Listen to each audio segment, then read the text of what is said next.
Halo teman-teman, welcome back to my YouTube channel. Jumpa lagi dengan saya, Dr. Budi. Nah, kali ini saya sedang jaga di rumah sakit ya teman-teman.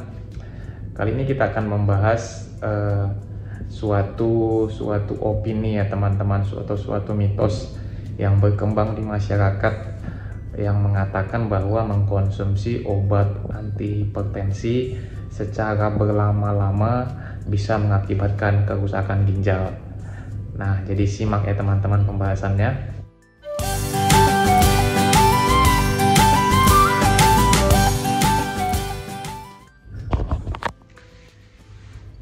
Jadi teman-teman, ketika seseorang mengalami penyakit hipertensi atau penyakit darah tinggi, maka dokter atau tim medis biasanya menganjurkan untuk mengkonsumsi obat anti hipertensi.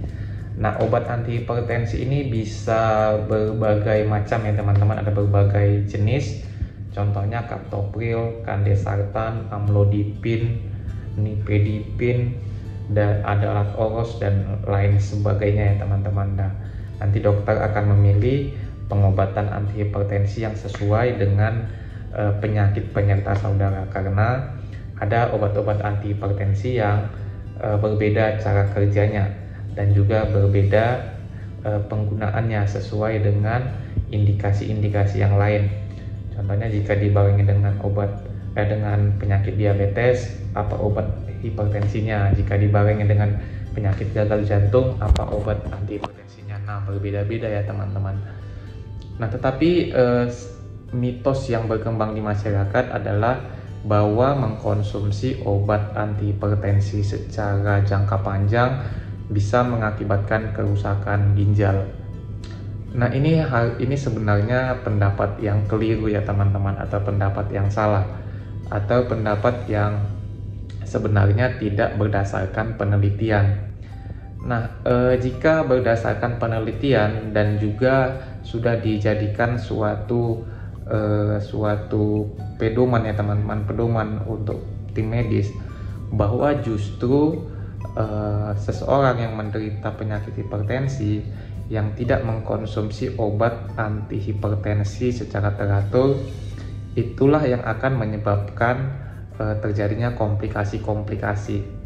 Nah, sebagaimana kita ketahui, komplikasi-komplikasi darah tinggi itu bisa berbagai macam ya teman-teman, yang intinya terjadinya kerusakan pembuluh darah sehingga menyebabkan contohnya penyakit gagal ginjal, penyakit gagal jantung, stroke, dan penyakit pembuluh darah yang lain. Nah, jadi ada suatu penelitian yang membuktikan ya teman-teman, seseorang penderita hipertensi yang tidak mengkonsumsi obat kemudian dibandingkan dengan seseorang yang hipertensi juga yang mengkonsumsi obat. Nah, ternyata mortalitas dan morbiditasnya, ternyata yang lebih buruk itu adalah orang-orang yang tidak mengkonsumsi obat anti hipertensi. Lebih cepat mengalami gagal ginjal, gagal jantung, stroke, dan lain sebagainya. Jadi pendapat masyarakat yang keliru itu harus diluruskan kembali. Ternyata seseorang yang menderita hipertensi yang tidak mengkonsumsi obat anti hipertensi secara teratur, itulah nantinya yang akan mengakibatkan kerusakan ginjal lebih cepat dan perburukan organ-organ yang lain. Jadi saya sarankan kepada teman-teman yang atau saudara, kerabat, orang tua yang mengalami hipertensi, sebaiknya mengkonsumsi obat anti hipertensi yang dianjurkan oleh dokter. Nah, teman-teman bisa memantau sendiri nanti di rumah untuk mengukur tekanan darah. Nah, kita tahu bahwa alat pengukur darah itu ada berbagai macam ya teman-teman. Ada yang digital yang bisa digunakan dengan mudah. Nah, nanti teman-teman bisa memantau tekanan darahnya. Optimalnya tekanan darah yang optimal itu adalah di bawah 130. Tapi jika orang tua yang sudah di atas umur 50 bisa 140 ya teman-teman. Nah, lebih baik lagi teman-teman mengkonsultasikannya ke dokter sehingga pemantauan tekanan darahnya bisa lebih optimal.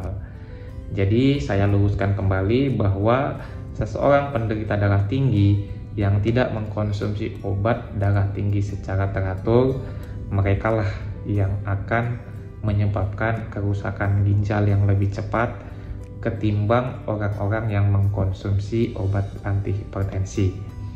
Jadi bukan karena obatnya itu yang mengakibatkan kerusakan ginjal, tetapi tekanan darah yang tidak terkontrol, tekanan darah yang tidak dalam sewajarnya, itulah yang menyebabkan kerusakan ginjal yang lebih cepat. Oke teman-teman, cukup sekian informasi singkat dari saya tentang pemberian obat antihipertensi yang tidak teratur akan menyebabkan kerusakan ginjal yang lebih cepat. Jangan lupa untuk like, komen, dan subscribe, serta bagikan bagi teman-teman yang membutuhkan informasi tentang ilmu ini ya teman-teman. Terima kasih teman-teman. Salam sehat.